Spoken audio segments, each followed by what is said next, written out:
السلام علیکم دوستو، امید ہے کہ آپ لوگ ٹھیک ہیں، خیریت سے ہیں۔ اللہ تعالیٰ کی ذات آپ لوگوں کو اپنے حفظ و امان میں رکھے۔ ہماری دعائیں ہمیشہ کی طرح آپ کے ساتھ ہیں۔ چینل کو ضرور سبسکرائب کریں، بیل آئیکن کو بھی پریس کریں۔ کوئی غلطی کچھ ہوا کرے تو اس کو ذرا کریکشن بھی کر دیا کریں۔ دوستو، پی ٹی آئی کا طریقہ واردات ذرا قابل دید ہے، چیک کرنے والا ہے۔ کل شیر افضل مروت نے کے ذریعے سعودی عرب کا جو دورہ تھا، جو وفد آیا ہوا تھا، اس کو متنازع بنانے کی کوشش کی گئی۔ سعودی عرب پر رجیم چینج کا الزام داغا گیا۔ شیر افضل کے بیان کو پوری جماعت نے سپورٹ کیا۔ سوشل میڈیا پر اس کی تشہیر دی گئی۔ ہر ممکن کوشش کی گئی کہ سعودی وفد کا جو سرمایہ کاری کا یہ جو مشن تھا، اس کو ناکام بنایا جائے۔ اور سعودی ظاہر ہے ان ہوچی حرکتوں سے ناکام تو وہ نہیں ہو سکتا، لیکن جگ ہنسائی تو ہو سکتی ہے۔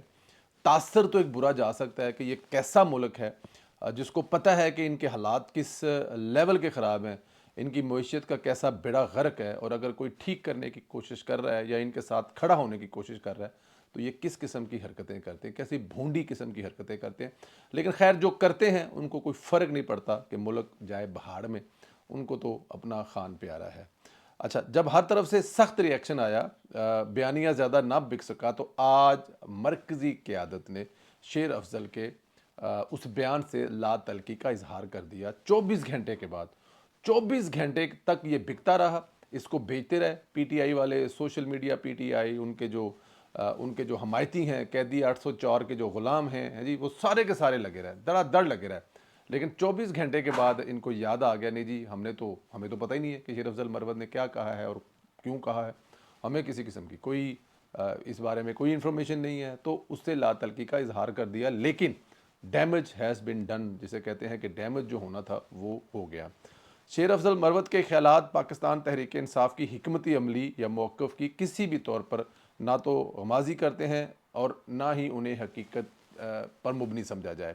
ساتھ ہی سعودی عرب کو سی بھی پیش کر گئی، تعریفوں کے پل بھی باندھ دیے، حالانکہ یہ تعریفیں تب یاد ہونی چاہیے تھی جب سعودی شہزادے کی گھڑیاں بیچی جا رہی تھی، یا انہی کے جہاز کے اندر بیٹھ کر انہی کو گالیاں نکالی جا رہی تھی۔ پی ٹی آئی ترجمان نے کہا کہ سعودی عرب کا شمار پاکستان کے نہایت قریبی بااعتماد برادر اسلامی ممالک میں ہوتا ہے، جس کی حکومت اور عوام سے پاکستان کے تعلقات کو بانی چیئرمین عمران خان، پاکستان تحریک انصاف کی قیادت اور کارکنان نہایت قدر و منزلت کی نگاہ سے دیکھتے ہیں۔ یہی نہیں، زلفی بخاری نے شیر افضل مروت کو جھوٹا قرار دیا، تردید کی۔ سعودی عرب نے حکومت نہیں گرائی، بلکہ زلفی نے بھی سعودی عرب کی جو تعریفوں کے وہ پل باندھے۔ لیکن یہ کیا کب؟ جب 24 گھنٹے گزر گئے، اور جو گند ہونا تھا یا جو پروپوگنڈا کرنا تھا یا جس لیول کی جو بھی چیزیں ان کی ذہن دماغ میں تھی، وہ پوری کرنے کے بعد پھر جا کے تردیدیں کی۔ مونس لئی نے بھی شیر افضل مروت سے سکور سیٹل کیا، اس کے بیان کی تردید بھی کی اور مذمت بھی کی۔ اب شیر افضل مروت عمران خان کے ہاتھوں استعمال ہو گیا، کیونکہ ایسا ہو ہی نہیں سکتا کہ شیر افضل مروت ایسا بیان دے جس میں اس کو عمران خان کی حمایت حاصل نہ ہو، کیونکہ جب اتنا بڑا بیان دے رہا ہے، ایک سعودی عرب جیسے برادر ملک کے اوپر یہ اتنا بڑا الزام لگا رہا ہے۔ میں وہ پروگرام دیکھ رہا تھا جس میں یہ الزام لگا رہا تھا، وہ جو اینکر ہے بار بار کہہ رہی تھی کہ یہ آپ بہت بڑا الزام لگا رہے ہیں، یہ بہت بڑا الزام ہے۔ تو جس پر وہ کہہ رہے تھے کہ نہیں، الزام بالکل بھی نہیں ہے جی، یہ بالکل حقیقت ہے، ایسا ہی ہوا ہے، تو وہ کہہ رہے تھے کہ وہ تو امریکہ نے، پہلے تو آپ یہ کہتے رہے ہیں کہ امریکہ نے گرائی ہے، اور اب آپ کہہ رہے ہیں کہ سعودی عرب نے گرائی ہے۔ وہ کہہ رہا جی امریکہ نے بھی گرائی تھی اور سعودی عرب نے بھی گرائی تھی، دونوں نے مل کر گرائی ہے، اور وہ ڈھیٹوں کی طرح لگا ہوا تھا، اور آج جو ساری پارٹی اس سے مکر گئی ہے۔ خیر، ڈیل نہ ملنے پر عمران خان صاحب جو ہے نا، ان کی فرسٹریشن کا لیول کافی حد تک بڑھ گیا ہے۔ غصے میں وہ تقریباً 90% پاگل ہو چکے ہیں، براہ راست دھمکیاں دینی شروع کر دی ہیں، کیونکہ سعودی سرمایہ کاری کی شکل میں حکومت کے معاشی مسائل کا حل شروع ہونا ہو چکے ہیں۔ اس لیے ان کی زیادہ پریشانی بڑھ رہی ہے کہ وہ خود جیل میں ہے، باہر روٹی سستی ہو رہی ہے، لوگوں کے کام ہو رہے ہیں، بجلی گیس جو ہے وہ آنے والے وقت میں سستی ہونے جا رہی ہے، اگلے سال میں پیش گوئیاں ہو رہی ہیں کہ مہنگائی 14 15 20 25% جو ہے وہ کم ہو جائے گی۔ تو یہ چیزیں جب وہ جیل میں سنتے ہیں تو ان کی تکلیف، ان کا درد بڑھ جاتا ہے۔ اسی لیے عمران خان صاحب نے براہ راست حملے شروع کر دیے۔ آج پھر جنرل عاصم منیر کو ٹارگٹ کر کے سیدھی دھمکیاں دی گئی۔ عمران خان نے کہا کہ عاصم منیر میری بیوی کو سزا دلوانے میں براہ راست ملوث ہے، اگر بشرا بی بی کو کچھ ہوا تو ذمہ دار آصم منیر ہے، آصم منیر کو ساری عمر نہیں چھوڑوں گا۔ بھائی جان سستی تے پرانی انڈین فلموں کے ڈائلاگ ہوتے تھے، اگر تم نے میری پوجا کو کچھ کہا تو میں تمہارا قتل کر دوں گا، یہ وہ ڈائلاگ ہوتے تھے جو پرانی انڈین فلموں میں ہوتے تھے۔ اگر تم نے میری انجلی کو کچھ کہا تو میں تمہارے ٹوٹے ٹوٹے کر دوں گا، یہ وہ حساب کتاب ہے جو عمران خان صاحب کر رہے ہیں۔ بھائی انجلی کو مارنے کی دھمکی دینے والے کے ٹوٹے ٹوٹے کرنا ہے جی، اور دوسری طرف پھر پوجا کو کچھ کہنے والوں کے ٹکڑے ٹکڑے کر دینا، یہ ڈائلاگ بازی جو ہے نا وہ عمران خان کر رہے ہیں۔ اور وہ دھمکی کس کو لگا رہے ہیں، نام کس کا لے رہے ہیں، سید آصم منیر صاحب کا۔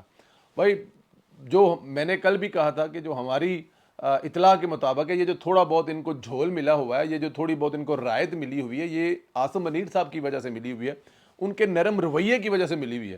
ونجا یہ انجلی کا ہسبینڈ جو ہے نا، یہ جتنا مرضی گلے پھاڑ پھاڑ کر چیخے مارتا رہے، انجلی نہیں بچتی سی جی۔ اگر آصم منیر ایسا چاہتے تو اگر یہ کچھ بار بار جو کہہ رہے ہیں نا کہ میں پیچھا نہیں چھوڑوں گا، اور ساتھ میں یہ کہہ رہے ہیں ہاں مارو، بی بی کو مار بھی دو گے تو پیچھا نہیں چھوڑوں گا، مطلب وہ بی بی کے مرنے کو بھی کیش کرنے کے لیے تیار بیٹھا ہوا ہے، مطلب کیش کرنے کے لیے تیار بیٹھا ہے نا، کہ خدا نہ کرے کہ وعدہ گھاٹا ہو گیا تو وہ بھی میرا ایک مطلب سمجھ لو کہ الیکشن کمپین بن جائے گی۔ حالانکہ اگر عمران خان نے جنرل آصم منیر کا پیچھا کرنے سے پہلے فرق ہوگی کا پیچھا کیا ہوتا تو یہ نوبت نہ آتی، نہ گھڑی بیچتا، نہ انگوٹھیاں لیتا سونے کی، اور نہ آج جیل میں ہوتا۔ بہرحال عمران خان نے آرمی چیف کو جنگل کا بادشاہ کہنا شروع کر دیا ہے۔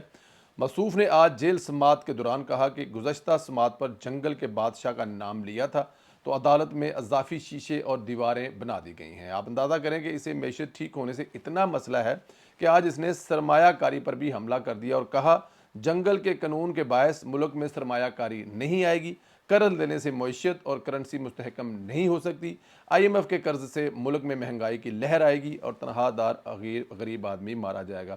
پہلی بات تو یہ ہے کہ اس کے منہ سے یہ باتیں اچھی نہیں لگتی، اور دوسری بات ہے قرض کون لے رہا ہے، یہاں پہ تو سرمایہ کاری ہو رہی ہے۔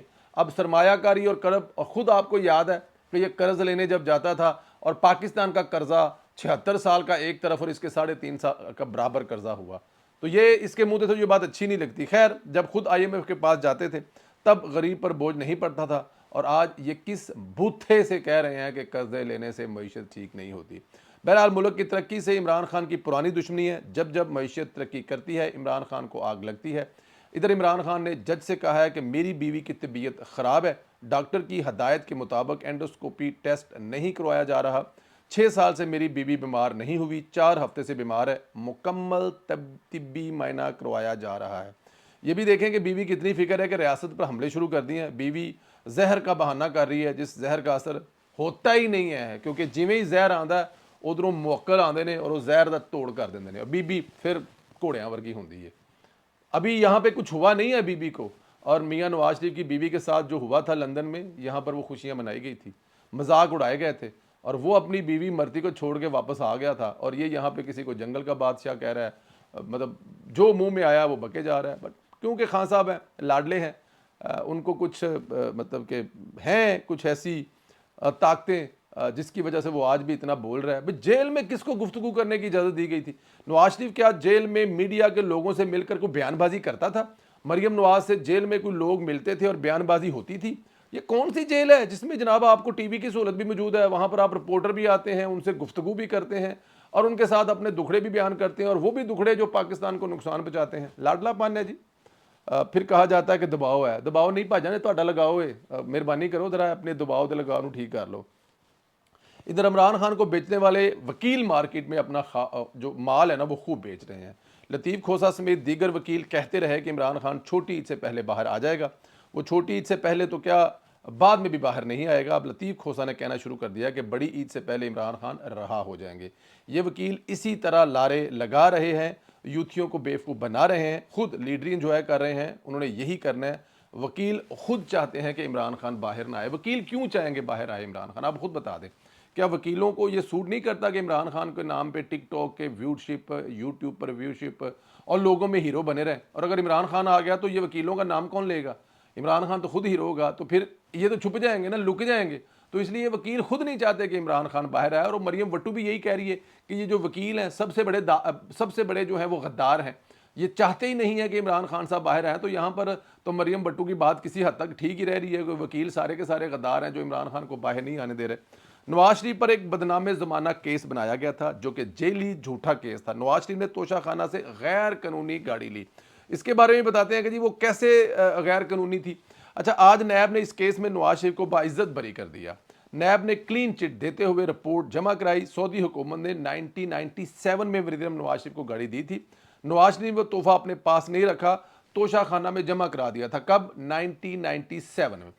مشرف کے کو سے پہلے سعودی عرب نے وہ جو بلٹ پروف گاڑی تھی وہ میاں محمد نواز شریف صاحب کو تحفے میں دی تھی, اور لیکن وہ تحفہ انہوں نے اپنے پاس نہیں رکھا اور نہ بیچا, وہ توشہ خانہ میں جمع کرا دیا گیا.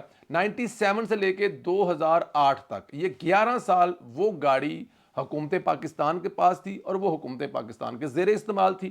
2008 میں اس وقت کے وزیر اعظم یوسف رضا گیلانی نے گاڑی کو رولز میں ترمیم کر کے نواز شریف کو پیش کی تھی. یہ انہوں نے نواز شریف کو رولز میں ترمیم کی اور نواز شریف کو دی, اور جس کے لیے یہ مطلب کہ توشہ خانے سے نہیں تھی, یہ گورنمنٹ کے پاس تھی, اور یہ گاڑی جو ہے گورنمنٹ آف پاکستان سے وزیر اعظم سابق وزیر اعظم نواز شریف کو دی گئی ان کے حفاظتی کے لیے کہ بلٹ پروف گاڑی ہے, اور اس کے انہوں نے پیسے پیڈ کیے. توشہ خانے سے نہیں لی, حکومت پاکستان سے لی ہے, کیونکہ 11 سال سے وہ آلریڈی حکومت پاکستان گاڑی استعمال کر رہی تھی.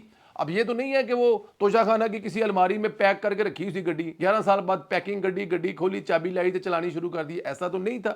وہ 11 سال تک حکومت پاکستان میں تھی, وہ گاڑی یوز ہو رہی تھی, استعمال ہو رہی تھی. اور 2008 میں جب میاں صاحب واپس آئے لندن سے, شہباز شریف صاحب کی حکومت تھی, تو وہ گاڑی ان کو دی گئی جس کے باقاعدہ پیسے دیے گئے. نواز شریف نے یہ گاڑی توشہ خانہ سے خریدی نہیں, یہ گاڑی وفاقی وہیکل پول کا حصہ لی تھی, اس لیے توشہ خانہ سے فائدہ اٹھانے کا سوال ہی نہیں پیدا ہوتا. بار بار کہہ رہا ہوں کہ یہ حکومت پاکستان کا جو گاڑیوں کا ایک اسکواڈ تھا اس کے اندر شامل تھی, یہ توشہ خانہ میں نہیں پڑی ہوئی تھی.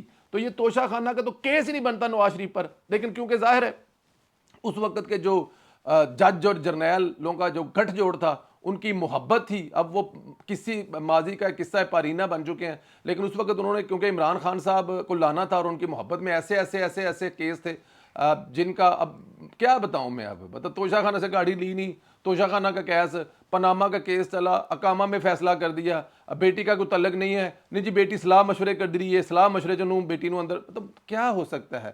کیپٹن صفدر کا کوئی تعلق نہیں ہے تو کوئی بات نہیں, کوئی تعلق نہیں ہے, وہ بیٹی کا ہسبینڈ تو ہے نا, انہوں بھی بھاڑ لو. تو مطلب یہ سب کچھ چلتا رہا اس ملک میں جب تک یہ سب کچھ چلتا رہے گا. اب جنہوں نے چوریاں کی ہوئی ہیں گھڑیاں, توشہ خانہ سے ڈائریکٹ مطلب گھڑی پہلے بیچ لی, توشہ خانہ سے لا کر اس بندے کو دے دی, اس بندے نے پیسے دے دیے اور اس میں سے کچھ پیسے توشہ خانہ میں جمع کرا دے. یہ چوری ہے. چوری یہ نہیں ہے کہ حکومت پاکستان سے گاڑی خریدی اور چوری کا کیس بنا دے. بٹ اینی ہاؤ, آپ اپنے کمنٹ ضرور کریں. عمران خان صاحب نے آج پھر جنرل عاصم منیر کو جنگل کا بادشاہ کہا ہے. انہوں نے پر الزام لگایا کہ اگر انجلی کو کچھ ہو گیا تو وہ کسی کو نہیں چھوڑیں گے, ٹوٹے کر دیں گے. آپ ان کے اس بیان پر کیا کہیں گے؟ ویلوگ کو واٹس ایپ گروپوں میں ضرور شیئر کریں. اس کو ظاہر ہے آپ لوگوں نے واٹس ایپ گروپوں میں شیئر کرنا ہے تو ہی آگے جانا ہے, پھر ہی لوگوں نے مزید دیکھنا ہے. اس کو واٹس ایپ گروپوں میں شیئر کریں, لائک کریں, کمنٹس کرنے کے ساتھ ساتھ چینل کو سبسکرائب ضرور کریں, اور بیل آئیکن کو پریس کرنا مت بھولیں. بہت شکریہ. خدا حافظ.